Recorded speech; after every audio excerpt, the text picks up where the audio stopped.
What you're looking at right now shouldn't exist. This Mercedes G-Wagon was supposed to be crushed and forgotten. Matt Armstrong made this possible. He said, "Give me 6 days and I'll fix it." And yesterday, he proved everyone wrong. This is the story of the most insane automotive resurrection you've ever seen. And I'm about to show you exactly how he did it. Let's go. It took him 6 days, 40 hours, 8,640 minutes to rebuild this wrecked car. Now, before you click away thinking, yeah, it's just another car rebuild, stop. Because what you're about to see isn't normal. This isn't some stretched out 3-month garage project edited down to look fast. This actually happened in 6 days. We're talking about a Mercedes G-Wagon, 150,000 Plus's luxury tank that looked like it lost a fight with a building. The front end gone, the car frame shattered, and the chances of repairing it is pretty slim.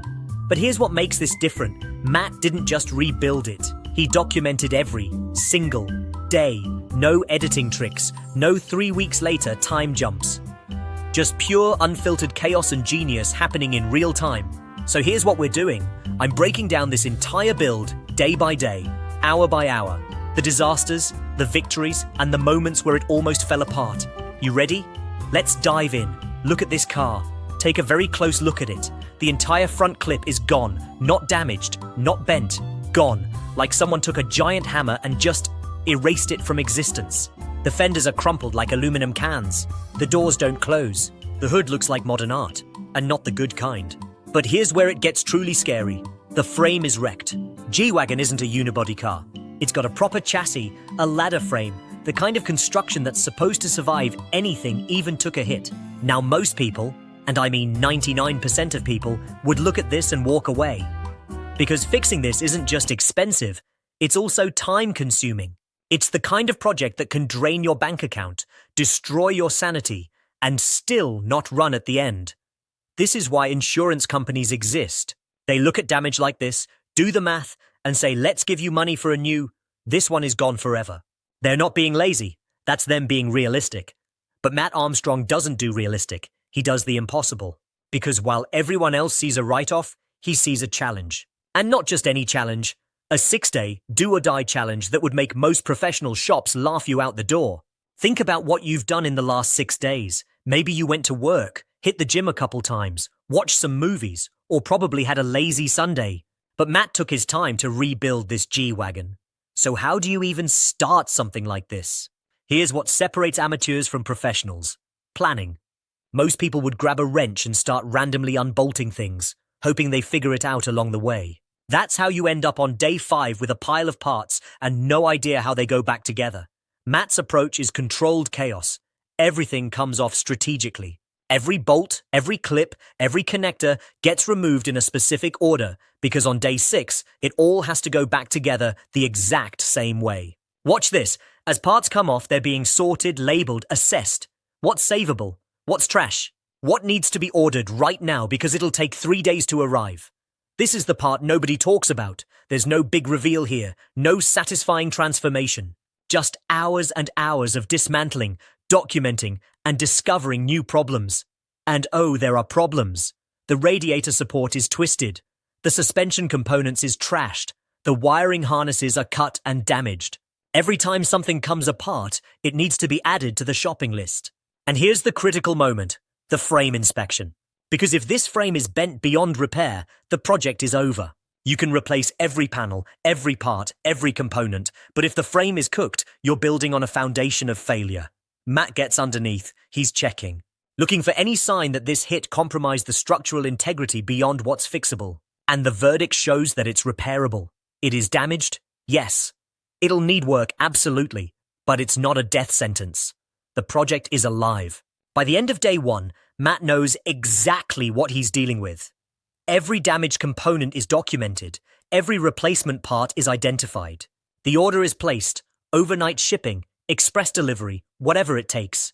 Because in day 2, that's when the real work begins. But before we continue, let me ask you something. Could you do this? Using 6 days to repair one wrecked G-Wagon? Putting everything on the line? Drop a comment right now, yes or no. Be honest with yourself. Okay, let's keep going. Because what happens next is where most people would quit. This is it. The moment where the project either comes together or falls apart. The rebuild parts are here. There are so many parts, and these parts include front clip assemblies, fenders, headlight housings, suspension components. It looks like Christmas morning at a Mercedes dealership. But here's the thing, nobody tells you about ordering parts for a crash rebuild. Nothing is guaranteed to fit. The parts could match. The website could say it's a direct replacement, but until you actually put it on the car, it's still a gamble. Matt starts with the frame repairs.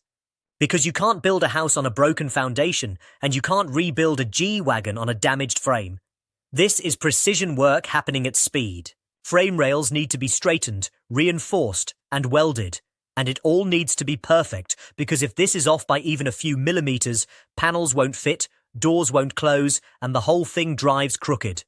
Hours are flying by. The sun sets, the lights come on in the workshop, and Matt is still working. This is where exhaustion starts creeping in. Day 3 of a 6-day build is where most people hit the wall. You're tired. You're sore.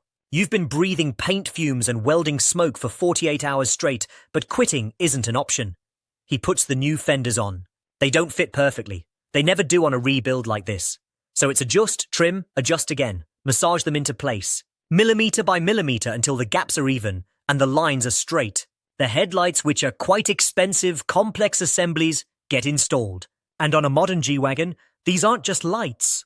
They're adaptive LED systems with sensors, motors, and enough technology to make a smartphone jealous. Every connector has to be perfect. One bent pin, one loose connection, and you're dealing with error codes and warning lights that'll take hours to diagnose. But here's where the real time crunch hits. The painting. Because body panels are useless if they don't match. And paint needs time. Time to prepare. Time to spray. Time to cure. And that time is what Matt doesn't have. So it's quick dry primers, multiple coats in quick succession, heat lamps to speed up the curing. Every shortcut that doesn't compromise quality gets used. And this is the gamble. Rush it too much and the paint fails. But you take too long, the timeline collapses. 48 hours down, 72 hours to go, and the G-Wagon is still in pieces. This is where it gets interesting. Painted panels go back on. Headlights installed, bumpers fitted, interior reassembled, engine components reconnected, wiring harnesses plugged in, suspension rebuilt, wheels mounted. And suddenly, it looks like a G-Wagon again. But looking good means nothing if it doesn't run. 6 days of work, thousands in parts. Everything comes down to this moment. Matt takes it out. He puts the ignition on. No weird noises, no pulling, no warning lights. It doesn't just run, it runs perfectly. A G-Wagon that was supposed to be crushed is back on the road, looking flawless. Matt Armstrong didn't just rebuild a car, he proved that impossible is just another word for hasn't been done yet. If you haven't watched his full video that dropped yesterday, go check it out. Day by day chaos and genius. 6 days. One dead G-Wagon. One builder who refused to quit. That's automotive resurrection at its finest. Drop a comment. Could you do this? And hit subscribe for more insane builds.